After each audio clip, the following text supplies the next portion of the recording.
지난 시간에 우리는 하나님께서 하나님 자신이 살아계시고 존재하신다는 사실을 우리에게 계시해 주심으로 모든 사람이 하나님을 알만한 것을 소유하고 있다는 사실을 배웠습니다.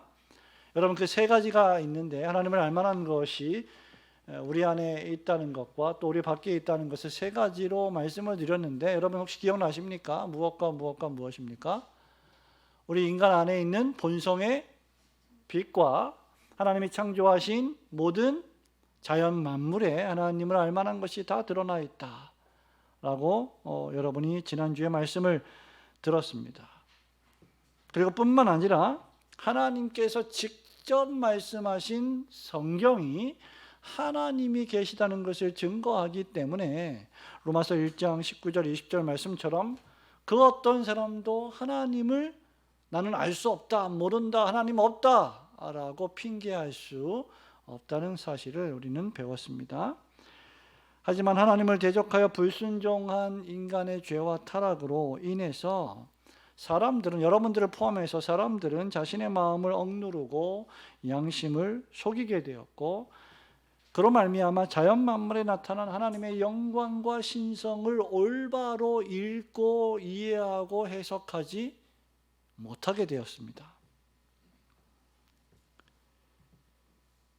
뿐만 아니라 그것을 올바로 이해하고 읽고 해석하지 못할 뿐만 아니라 그 결과 하나님께 마땅히 영광을 돌려야 하는 것이 우리가 존재하는 존재의 이유고 목적인데, 그 하나님을 알만한 것을 우리에게 주셨음에도 그것을 올바로 이해하고 해석하지 못하기 때문에 결론적으로 하나님을 올바로 영화롭게 하는 일도 불가능하게 되었다는 사실을 우리는 지난 시간에 배웠습니다.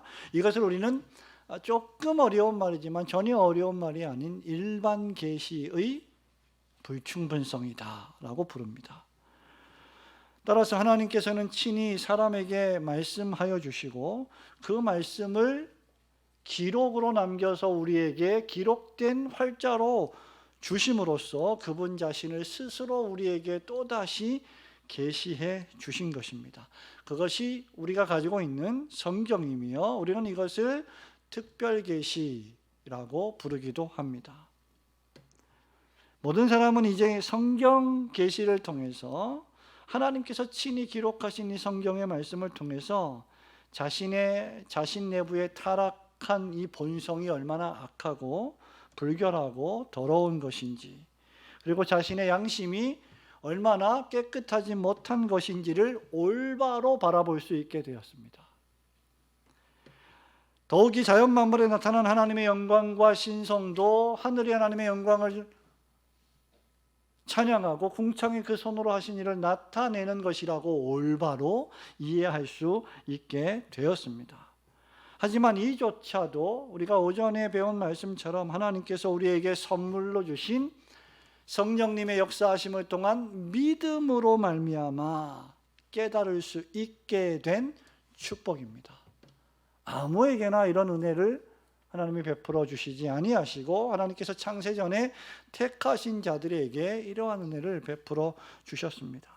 참으로 진실하게 하나님을 믿기만 하면 누구든지 성경이 하나님의 말씀인 것을 깨닫게 되고, 뿐만 아니라 이 성경 말씀을 통하여 나의 죄를 용서받고 정죄와 죽음과 지옥으로부터 구원을 얻을 수 있게 되었습니다.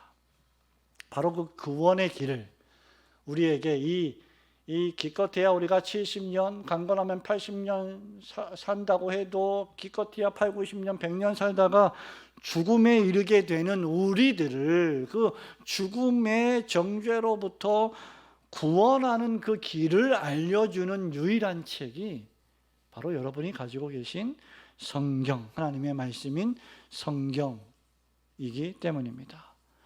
그렇게 대우리문답 3번이 이를 가리켜서 신구약 성경이야말로 신자들의 신앙과 순종의 유일한 법칙입니다 라고 부르는 것입니다.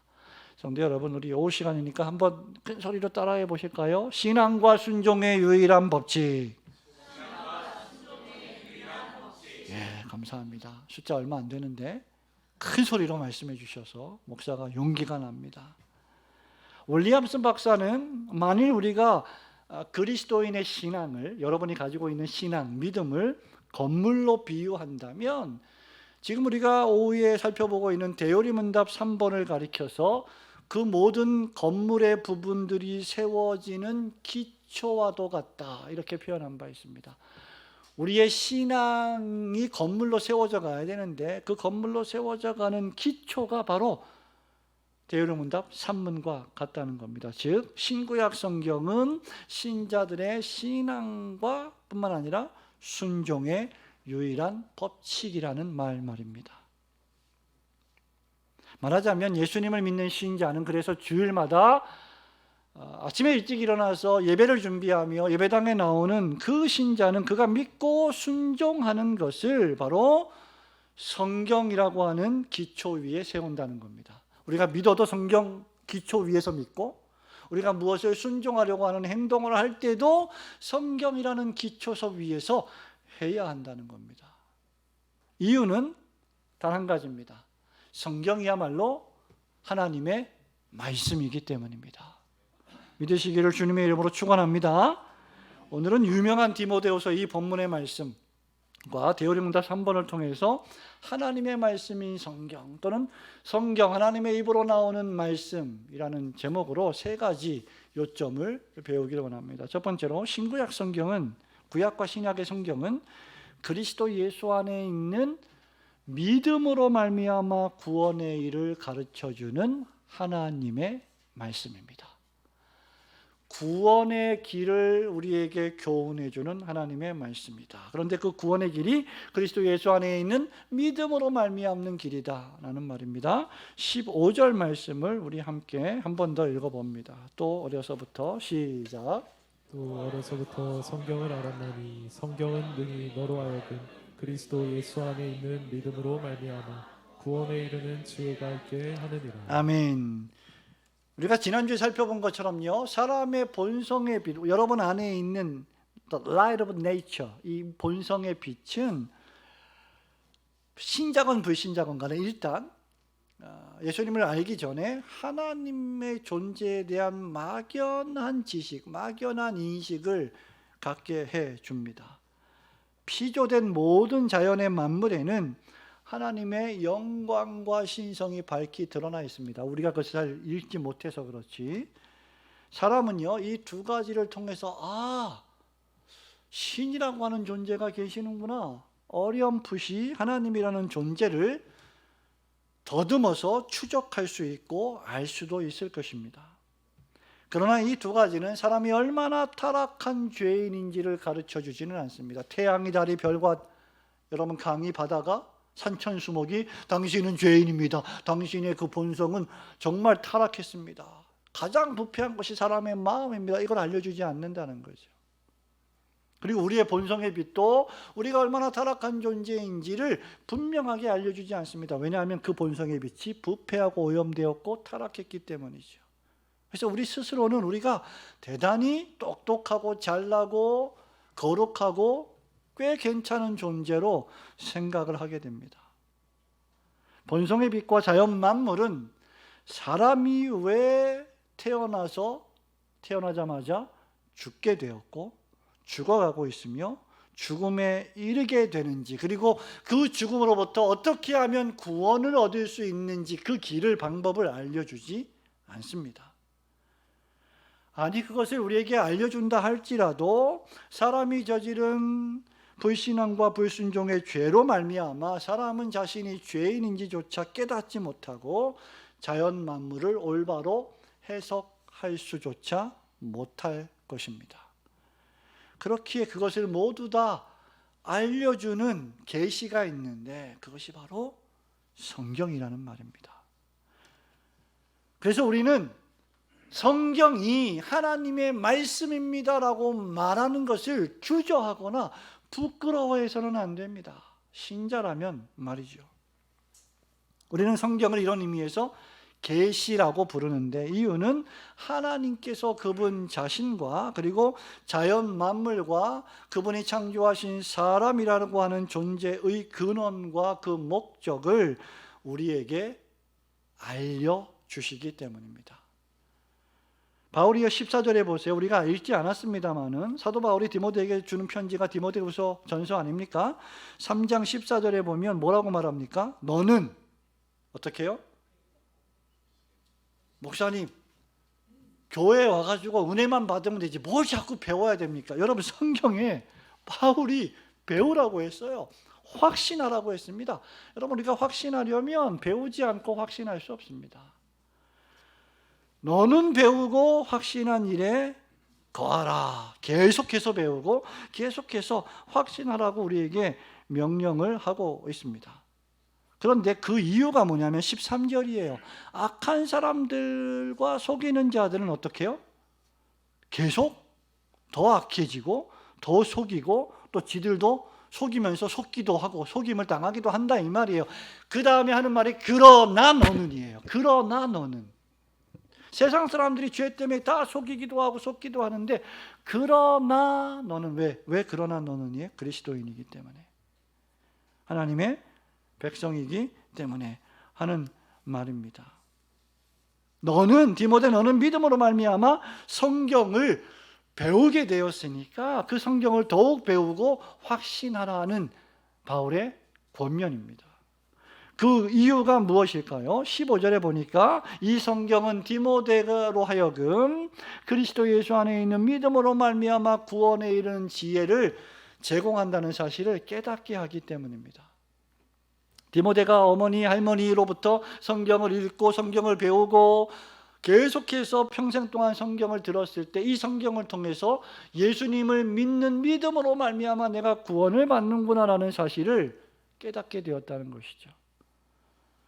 이로 볼 때 하나님을 알게 해주는 성경은 또한 어떤 길도 알려주느냐? 믿음의 길과 구원의 길도 우리에게 알려주는 책입니다. 대열의 문답 3번은 이렇게 질문을 하죠. 우리 대답을 해보겠습니다. 제가 질문합니다. 무엇이 하나님의 말씀입니까? 답 시작. 구약과 신약의 거룩한 성경이 하나님의 말씀이며 신앙과 순종에 있어서의 유일한 법칙입니다. 네, 대열의 문답 3번은요. 신구약 성경만이 하나님의 말씀입니다 라고 말하고 나서 그 즉시 뭐라고 말하냐면 이 말씀은 어떻게 해요? 신앙과 순종에 있어서의 유일한 법칙입니다. 이렇게 말하고 있어요. 성경은 우선 믿음의 책입니다. 그런데 그 믿음은 그리스도 예수 안에 있는 믿음으로써 구원에 이르는 지혜를 제공해 줍니다. 성경 전체의 기록 목적이 무엇일까요, 여러분? 구약 성경, 신약 성경 전체의 기록 목적이 무엇일까요? 오늘 교장 교육을 잠깐 하는데 여러분, 현대인들이 이 성경을 통해서 자기가 복받고 예수도 믿고 세상에서도 직장에서 잘 되고 뭐 사업도 잘 되고 돈도 많이 벌고 계속 이것저것 다 잘 되는 것을 말해주고 있습니까? 그렇지 않다는 거죠. 성경은 뭘 말하고 있느냐? 믿음과 구원에 이르는 지혜를 말해주는 것이지 물질적인 축복이나 세속적인 번영을 말하고 있지 않다는 거예요. 본문에 보십시오, 여러분. 디모데에게 성경은 구원에 이르게 하는 지혜가 있게 한다라고 바울이 말했습니다. 그리고요, 로마서 10장 17절 계속해서 우리가 반복하여 하는 말씀이지 이런 말씀 완전히 외우셔야 됩니다. 믿음은 들음에서 나고 들음은 그리스도의 말씀으로 말미암는다. 즉 그리스도의 말씀을 통하여 믿게 되고 믿음을 통하여서 예수님이 우리에게 주시는 구원을 우리가 얻게 된다는 뜻입니다. 바울은 10장 9절에서요, 로마서 10장 9절에서 계속해서 이렇게 말합니다. 내가 만일 내 입으로 예수를 주로 시인하며 또 하나님께서 그를 죽은 자 가운데서 살리신 것을 내 마음에 믿으면 그 다음 구원을 받으리라. 구원을 말하고 있단 말이에요. 성경 전체가 구원을 말하고 있습니다. 사도 요한은 뭐라고 말합니까? 요한복음 20장 30절에서 성경 기록의 목적이 어디에 있다고 말합니까? 이렇게 말합니다. 예수께서 제자들 앞에서 이 책에 기록되지 아니한, 요한복음에 기록되지 아니한 수많은 표적도 수없이 많이 행하셨는데 하늘을 여러분 두루마리 삼고 바다를 강물 삼아도 다 기록할 수 없을 만큼 엄청난 이적을 행하셨는데 오직 이것들만을 기록함은 그 다음 너희로 예수께서 하나님의 아들 그리스도이심을 믿게 하려 하며 또 너희로 믿고 그 이름을 힘입어 생명을 얻게 하려 하심이니라. 이 성경 기록의 목적이에요. 믿음, 구원, 영생입니다. 구약과 신약 성경 전체는 하나님께서 그분의 백성들을 어떻게 구원하시는지, 어떻게 부르셔서 어떻게 구원에 이르게 하시는지를 보여주는 책입니다. 하나님은 원시복음 이후에 여러분 창세기 3장 15절 이후에 창세기 12장 1절, 15장 5절, 17장 1절, 2절, 16절에서 아브라함에게 너의 자손을 통하여 하늘의 별과 같이 바다의 모래알과 같이 많게 하시겠다라고 하는 은혜 언약의 말씀을 약속으로 주셨습니다. 하나님은 족장들에게 언약의 말씀을 주시고 선지자들에게 말씀을 주시고 때가 차면 메시아께서 다윗의 후손으로 오실 것이다라고 예언하게 하셨습니다. 때가 참에 하나님께서 그 아들을 여자에게서 나게 하셨고 율법 아래 나게 하셨고 그 이유는 행렬약을 깨뜨려 버린 우리들이 어겨버린 그 율법들을 그리스도께서 다 성취하셔야 했기 때문입니다. 그리고 고난받게 하셨고 우리 죄 때문에 십자가에서 피 흘리게 하심으로 우리의 죄를 속죄해 주셨습니다. 믿으시기를 주님의 이름으로 축원합니다. 하나님께서 실로 세상을 이처럼 사랑하사 나를 이처럼 사랑하사 우리를 이처럼 사랑하사 독생자를 주셨으니 이는 저를 믿는 자마다 멸망하지 않고 영생을 얻게 하셨기 때문입니다. 이 모든 구원에 이르게 하는 지혜가 성경에 기록되어 있습니다. 그리고 하나님께서는 죄인들에게 이 예수 이름 외에는 다른 이름을, 구원 얻을 만한 다른 이름을 우리에게 주신 일이 없다고 사도행전 4장 12절은 확실히 말하고 있습니다. 그러므로 성경은 신자들의 구원과 신앙의 유일한 법칙이 되는 것입니다.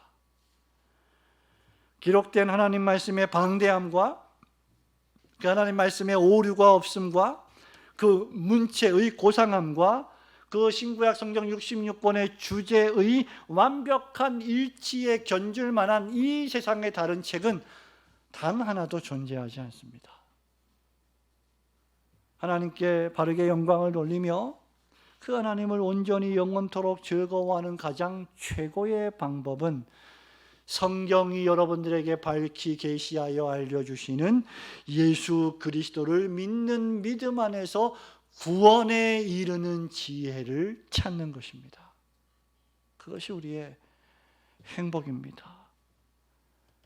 그렇다면 여러분들이 성경에서 그리스도를 더욱 깊이 발견하면 발견할수록 여러분들은 하나님을 참으로 영화롭게 하는 신자가 될 것이며 동시에 그 하나님을 온전히 더욱 즐거워하는 신자들이 될 것입니다. 우리에게 그리스도 예수 안에 있는 구원에 이르게 하는 이 지혜를 제공하는 성경을 부지런히 믿음으로 읽고 그 말씀을 여러분들의 매일의 생명의 양식으로 삼으시는 성도들이 되시기를 주님의 이름으로 축원합니다. 두 번째로 신구약 성경은 하나님의 감동으로 되었고 그 감동으로 된 말씀은 죄인을 교훈하고 책망하고 바르게 하고 의로 교육하게 해주기에 충분하신 하나님의 말씀입니다. 성경은 하나님의 말씀으로 우리를 교육하는 기능을 가지고 있다는 것이죠. 16절 말씀 우리 한 번 더 보겠습니다. 모든 성경은 시작. 모든 성경은 하나님의 감동으로 된 것으로 교훈과 책망과 바르게 함과 의로 교육하기에 유익하니. 아멘. 바울은 모든 성경이 하나님의 감동으로 된 것이라고 밝힙니다. 여기 하나님의 감동이란 원어의 뜻은 하나님이 입술로 불어내시는 숨결, 하나님의 숨결, 하나님의 숨, breath. 우리가 숨을 내쉬잖아요. 그런 숨결 또는 하나님의 영감, inspiration을 뜻합니다. 하나님께서 숨을 불어내시어 기록된 말씀이 바로 영감된, 즉 하나님의 감동으로 된 하나님의 말씀인 것입니다. 여러분, 성경은 그 자체로 그래서 누구의 증언이 필요 없을 만큼 충분한 하나님의 말씀이십니다. 성도 여러분, 우리는 사회학자, 심리학자, 과학자, 의학자의 도움으로 성경이 하나님의 말씀인 것을 믿지 않습니다. 성경이 하나님의 말씀이기 때문에 우리는 성경의 렌즈를 가지고 사회학자, 심리학자, 과학자, 의학자들의 견해들을 판단하고 평가하는 것입니다.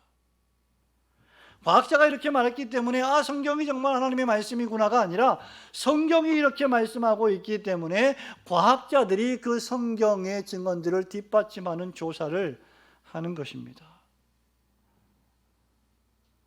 우리는 하나님의 말씀으로 사회와 심리와 과학을 그리고 우주와 만물을 바라보며 특별히 인간, 사람을 이해합니다. 이뤄볼 때 하나님의 감동이라는 것은 하나님께서 이 계시의 말씀을 하나님의 말씀 되도록 이끄신 또는 인도하심을 뜻합니다. 성도 여러분, 구약 시대에요, 하나님께서 당신의 그분의 말씀을 주실 때 누구에게 주셨습니까? 선포하라고, 전달하라고 선지자들에게 주셨습니다. 그런데 선지자들이 말씀을 받을 때 하나님께서 그들에게 말씀을 받도록, 그래서 그 받은 말씀을 대언하도록 어떻게 하셨습니까? 하나님의 영으로 감동시키셨습니다. 선지자들은 하나님의 성령의 감동하심을 받아서 예언의 말씀을 두려움 없이 담대하게 선포했습니다. 신약의 사도들은 어땠습니까? 그들 역시 하나님의 감동하심을 받아 하나님이 주신 말씀을 받아 설교했고 그것을 글로 기록했습니다.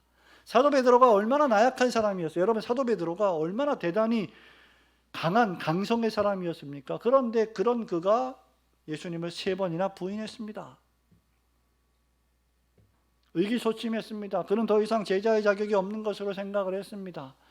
그리고 다 예수님이 십자가에 못 박혀 돌아가시자 다 뿔뿔이 터져 도망갔습니다. 그런데 오순절 성령 강림의 역사를 통하여 하나님의 영에 붙들린 베드로가 한 번 설교하자 무려 3,000명이 회개하는 놀라운 능력의 소유자가 되고 말았습니다.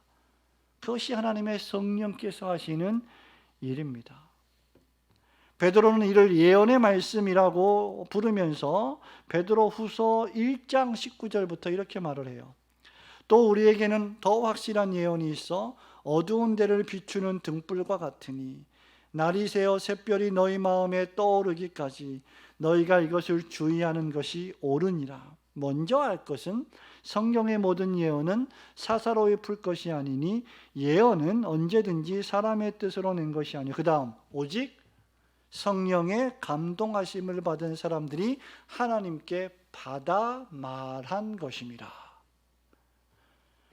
그러니 여러분들이 지금 가지고 있는 신약 성경, 우리가 살펴보고 있는 로마서, 이 전체 모든 성경은 사람들이 하나님의 감동하심을 입어 하나님께로부터 받아서 하신 하나님의 말씀의 기록이라는 것입니다.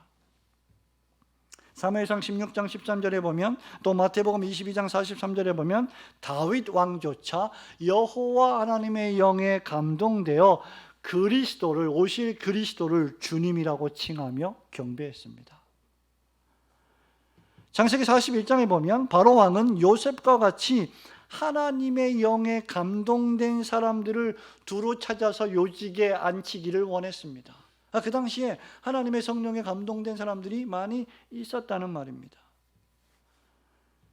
성령께서는 사도행전 21장 4절에 보면 바울을 감동하셔서 예루살렘으로 들어가지 말라고 경고하셨습니다. 그러니 여러분, 감동이라고 하는 것은 어떤 사람의 지성, 정서, 감정, 의지, 인격, 이 모든 것들을 주도하시는 신비한 역사입니다. 그러면서도 동시에 그의 인격과 그의 성격과 그의 성품을 조금 더 훼손하지 않은 채 하나님의 영께서 감동하시는 것이죠. 그래서 마태복음의 기록이 다르고 마가복음, 누가복음의 문체가 다르고 요한복음의 특징이 다 다른 겁니다. 똑같은 복음서이지만 하나님께서 그들 인간 저자들의 모든 성품들을 그대로 훼손하지 않고 사용하신 겁니다. 여러분, 우리 주님께서도요, 누가복음 2장 27절에 보면 성령의 감동하심을 입어 성전에 들어가서 율법학자들과 함께 하나님의 말씀을 논해. 사도 요한도 주의 날에, 계시록 1장 10절, 4장 2절에 보면 주의 날에 자신이 성령에 감동되어 나팔 소리 같은 큰 음성을 들었습니다. 이렇게 여러분, 하나님의 감동은 하나님의 성령의 역사하심으로 사람에게 임하셔서 그로 하여금 하나님의 크신 구원의 길을 알리시고 기록하게 하시는 하나님의 능력입니다. 이 성경은 구약과 신약이라고 하는 두 개의 언약의 말씀으로서 66권을 포함한 기록된 문서로 우리에게 전해졌습니다. 그래서 대우리 문답 3번은 구약과 신약의 거룩한 성경이 하나님의 말씀입니다. 이렇게 대답하는 겁니다. 그런데 여러분, 혹시 여러분 중에 이렇게 생각하실지 모르겠습니다. 목사님, 성경에는 하나님의 말씀만 기록된 것이 아니고 악인의 말도 있지 않습니까? 사단과 마귀가 한 말도 있지 않습니까? 그것도 다 하나님이 기록하신 말씀입니까? 이렇게 물을 수 있습니다. 예를 들면 시편 14편 1절에 보면 어리석은 자는 그 마음에 이르기를 하나님이 없다 하도다 라고 하는 말씀도 하나님의 말씀입니까? 예, 맞습니다. 그 말씀도 하나님의 말씀입니다.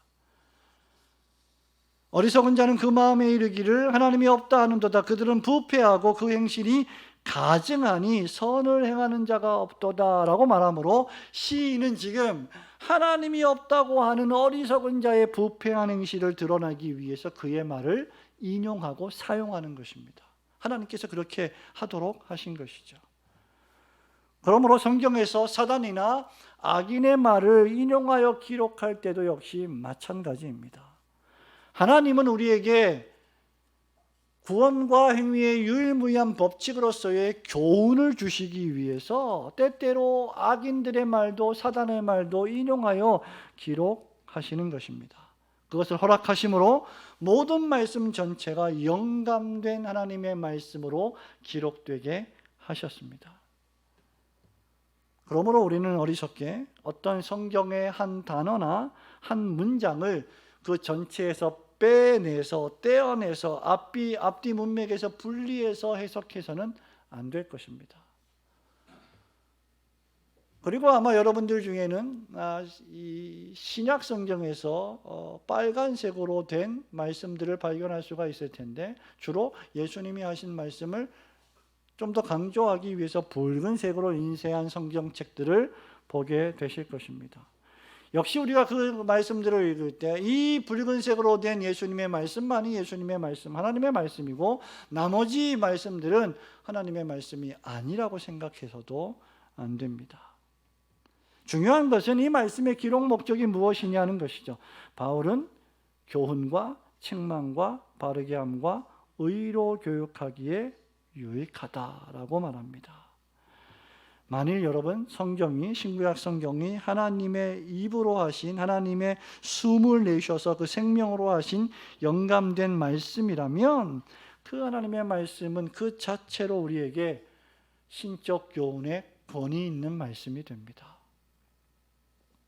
성도 여러분, 여러분들이 가정에서 부모님이 뭐라고 말하면 그 부모님의 말씀을 그 부모님의 권위 때문에 듣지 않습니까? 순종하지 않습니까? 회사에 들어가서 여러분 상관의 상급자의 어떤 오도나 명령을 여러분이 듣지 않습니까? 그들의 인격과 관계없이 그들이 우리의 상급자이기 때문에 우리는 그들의 권위를 인정하고 순종하는 것입니다. 우리가 어른들의 말에도 순종하지 않습니까? 우리가 목회자의 말에도 순종하지 않습니까? 그렇다면 하나님의 말씀의 가르침에는 우리가 얼마나 더 순종해야 하겠습니까? 성경은 로마서 3장 10절에서 모든 사람이 죄인이며 의인은 없나니 하나도 없도다라고 모든 인간들의 죄악성을 폭로합니다. 또한 로마서 7장 7절부터 10절에서 성경은 율법으로 우리의 죄를 폭로하면서 우리가 죄인임을 책망합니다.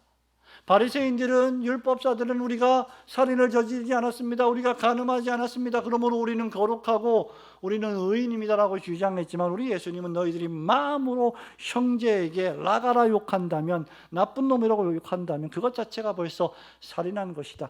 너희가 여자를 보고 음욕을 품었다면, 마음으로 음욕을 품었다면 그것 자체가 이미 간음한 것이라고 그 죄성에 가공할 만한 힘을 우리에게 알려주셨습니다.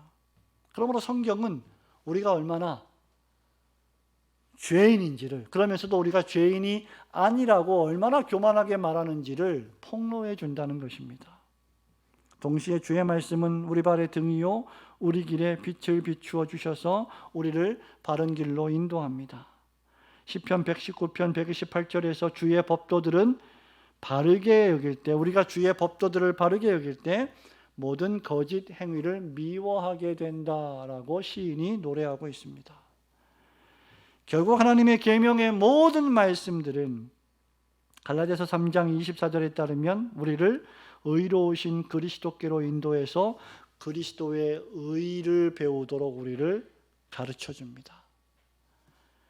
따라서 우리가 신구약 성경을 읽을 때, 여러분이 지금 이제 구약을 다 읽고 신약의 복음서 로마서를 다 읽고 사도행전 계속해서 우리가 말씀을 읽어 나갈 텐데, 그 말씀들을 읽을 때 그 말씀을 통해서 우리가 발견해야 하는 것은 세상의 축복도 아니고 승진도 아니고 건강도 아니고 우리의 죄를 발견하고 우리의 전적 무능력을 깨닫고 우리가 얼마나 부패하고 오염된 죄인인지를 깨달아 알아 그리스도께로 부단히 달려가 피하는 훈련을 하는 것뿐입니다.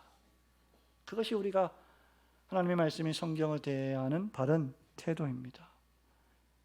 그것이 바로 지금 바울이 디모데에게 말하는 교훈과 책망과 바르게 함과 의로 교육하기에 유익한 훈련입니다. 히브리서 설교자는 성경의 이런 목적을 히브리서 4장 12절에서 이렇게 묘사해요. 하나님의 말씀은 살아있습니다. 활력이 있습니다. 좌우의 날선 그 어떤 양날의 검보다도 예리하여 우리의 혼과 영과 및 관절과 골수를 찔러 쪼개기까지 하며, 그 다음 또 마음의 생각과 뜻을 판단하나니. 여기 판단한다 하는 말은 책망한다는 것입니다. 그러므로 사랑하는 성도 여러분, 모든 성경에서 우리를 구원하시는 그리스도 예수를 발견하시고 그분의 의 안에서 온전한 구원을 얻어 참되게 안식하시는 올고든교회 성도들이 되시기를 주님의 이름으로 축원합니다.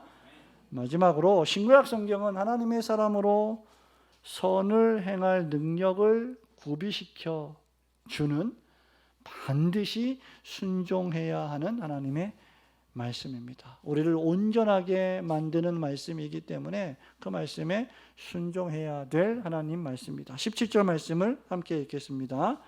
시작.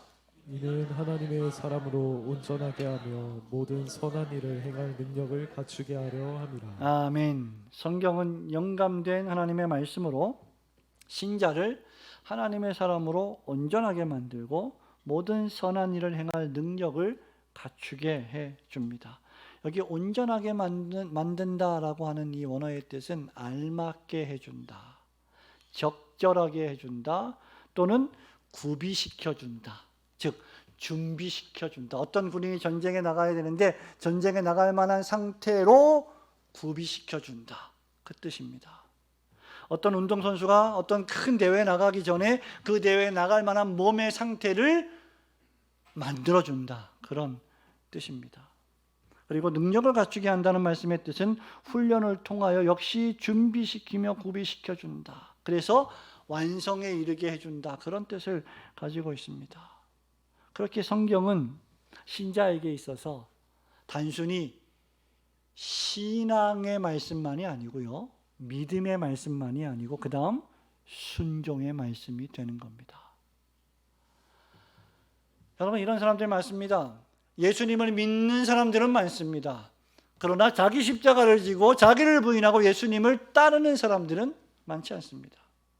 그렇다면 그 예수님을 믿는다고 말하는 그 믿음이 정말 참된 믿음일까? 우리는 생각해 볼 필요가 있을 것입니다.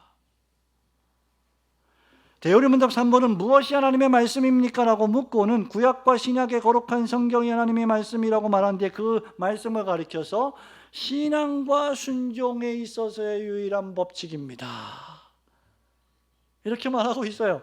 자, 그러면 우리가 반드시 순종해야 될 유일한 말씀이 있다면 그것은 성경의 말씀이라는 거죠. 목사님 다 싫습니다. 부모님도 싫고 목사님도 싫고 선생님도 싫고 상급자도 싫고 말 듣기 너무 싫습니다. 잔소리하는 거 너무 듣기 싫습니다. 그러나 하나님의 말씀에는 순종해야 된다는 거죠. 다 싫어도 하나님의 말씀에는 우리가 순종해야 한다는 거예요. 그러면 하나님의 말씀이 부모에게 순종하라 했으면 순종해야 되는 거예요. 우리의 상급자에게 순종하라 했으면 순종해야 하는 겁니다. 목사와 교사로 주어서 우리의 신앙의 훈련을 감독하게 하셨다면 그에게 순종해야 하는 것이 말씀에 순종하는 표현이라는 겁니다. 하나님의 은혜로 하나님의 성령의 역사하심을 통하여 모든 성경이, 신구약 성경 전체 66권이 하나님의 말씀이라는 것을 이제 깨닫게 되었다면 여러분들에게 남은 것은 그 말씀을 읽고 그 말씀 한 절 한 절 하나하나에 순종하는 것입니다. 이것이 신자에게 남겨진 신앙의 훈련이에요.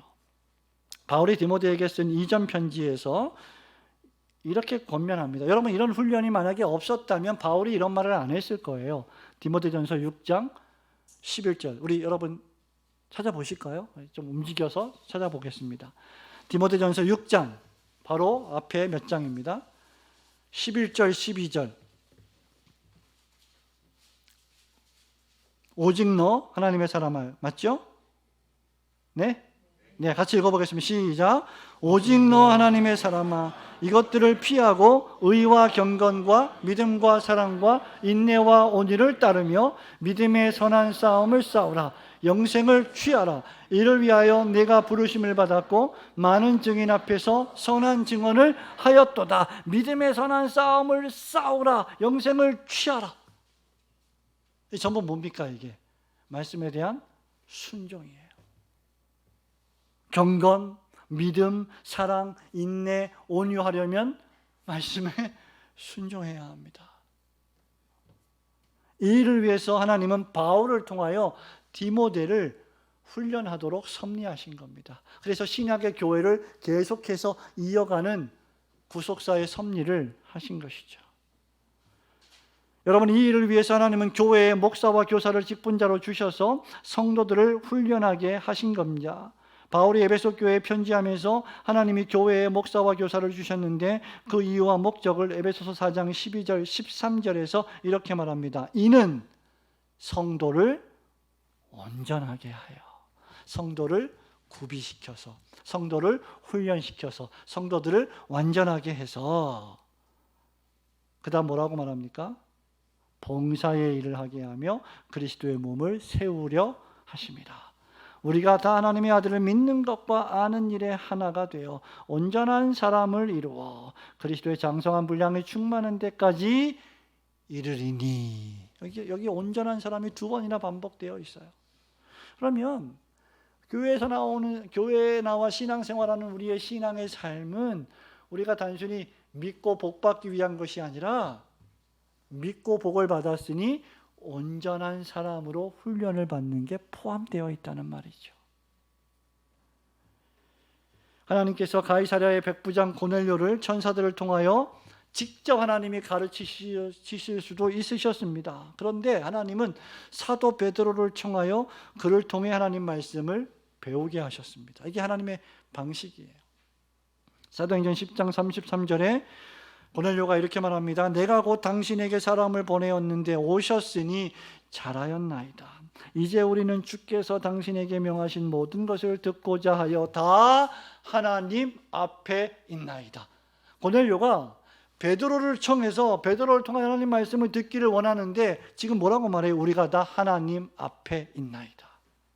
마치 베드로를 통해서 하나님이 우리에게 말씀을 주시는 것처럼 그렇게 말하고 있는 거예요.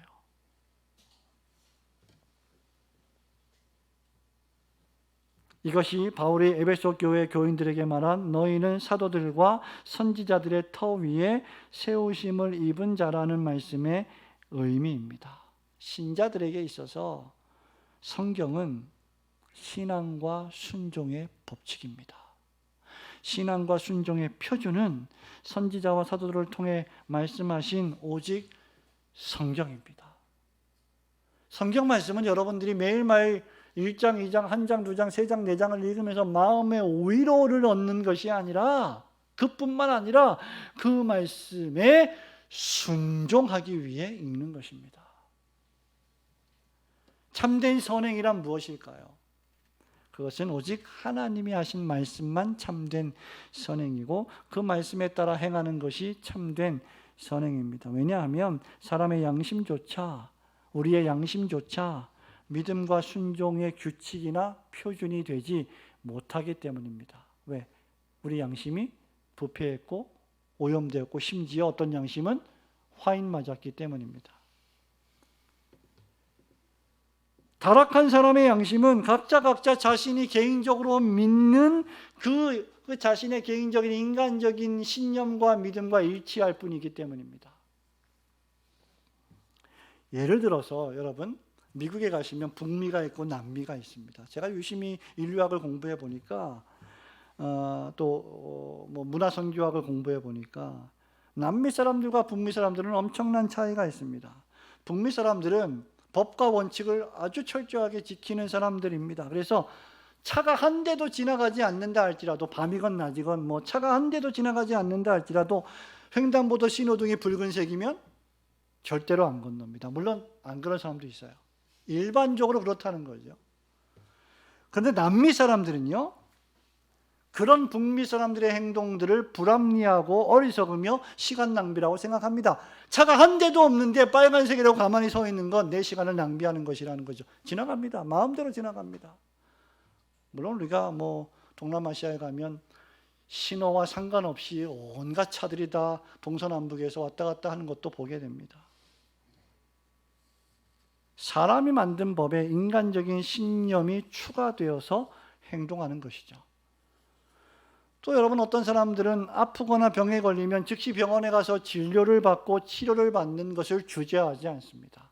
그런데 또 어떤 사람들은 병원에 가는 것이야말로 하나님의 능력을 불신하는 믿음이 없는 사람들의 행동이다라고 생각하기도 합니다. 그래서 집에서 기도하다가 안수하다가 죽기도 하고 그런 일들이 종종 벌어지지 않습니까?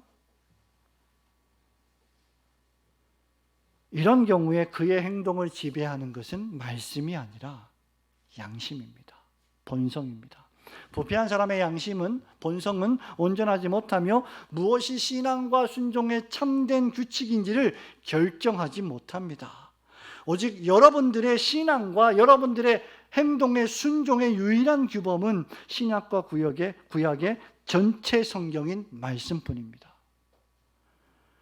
그렇기에 사도 요한은 성경 외에 다른 것을 삶의 표준으로 두는 행위를 심각하게 정죄합니다. 요한계시록 22장 18절 19절에서 요한이 이렇게 말합니다. 내가 이 두루마리의 예언의 말씀을 듣는 모든 사람에게 증언하노니 만일 누구든지 이것들 외에 더하면 하나님이 이 두루마리에 기록된 재앙들을 그에게 더하실 것이요 만일 누구든지 이 두루마리 예언의 말씀에서 제하여 버리면 하나님이 이 두루마리에 기록된 생명나무와 및 거룩한 성의 참여함을 제하여 버리시리라. 우리가 임의대로 성경에 어떤 말씀은 빼고 어떤 말씀은 더 추가해서 지키거나 안 지키거나 할 수 없다는 겁니다. 여러분, 부자와 나사로 비유해서 여러분 잘 아시는 것처럼 부자가 아브라함에게 청합니다. 제발 죽은 나사로를 다시 살려보내어서 우리 형제들에게 나와 같은 이 지옥에 오지 않도록 좀 전도해 주세요 라고 부탁을 합니다. 누가복음 16장 31절에서 그때 아브라함이 이렇게 말합니다. 이르되 모세와 선지자들에게 듣지 아니하면 비록 죽은 자 가운데서 살아나는 자가 있을지라도 권함을 받지 아니하리라 하였다 하시니라. 구약의 말씀, 신약의 말씀, 선지자와 사도의 말씀, 모세와 선지자들의 하나님의 말씀이 아니고서는 사람이 거듭나고 은혜를 받아 구원에 이르는 다른 길은 존재하지 않는다는 겁니다. 심지어 죽은 자가 돌아와서 말한다고 할지라도 사람의 타락한 본성을 변화시킬 수 없다는 겁니다.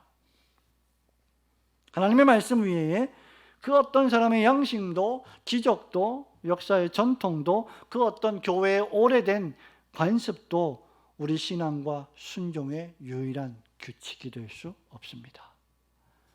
그러므로 오직 하나님의 입으로 나오는 모든 말씀만 올바로 믿고 그 말씀에 순종하여 하나님께 영광을 돌리고 그 하나님을 영원토록 온전히 즐거워하시는 성도들이 되시기를 주님의 이름으로 축원합니다. 성도 여러분, 말씀을 맺습니다. 이제 여러분의 신앙의 삶에서 절대로 하나님의 말씀 이외에 다른 규범을 표준으로 삼지 마십시오. 어떤 문제가 생겼을 때 특히 어떤 문제가 생겼을 때 하나님을 경외하지 않는 불신자들에게 가서 조언을 구하지 마십시오.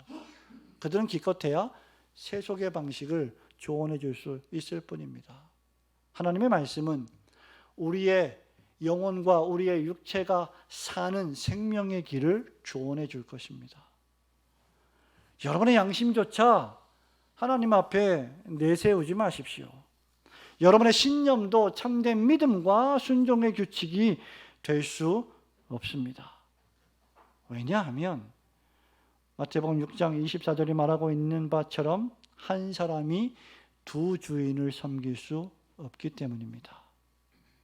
우리 예수님은 제자들을 가르치시면서 하나님과 재물을 겸하여 섬길 수 없다고 말씀하셨습니다. 하나님도 내 삶의 내 순종의 표준이 되시고 재물인 돈도 내 인생의 표준으로 삼는다면 그것은 불가능하다는 겁니다. 하나님을 버리든 재물을 버리든 둘 중 하나를 해야 한다는 것이죠.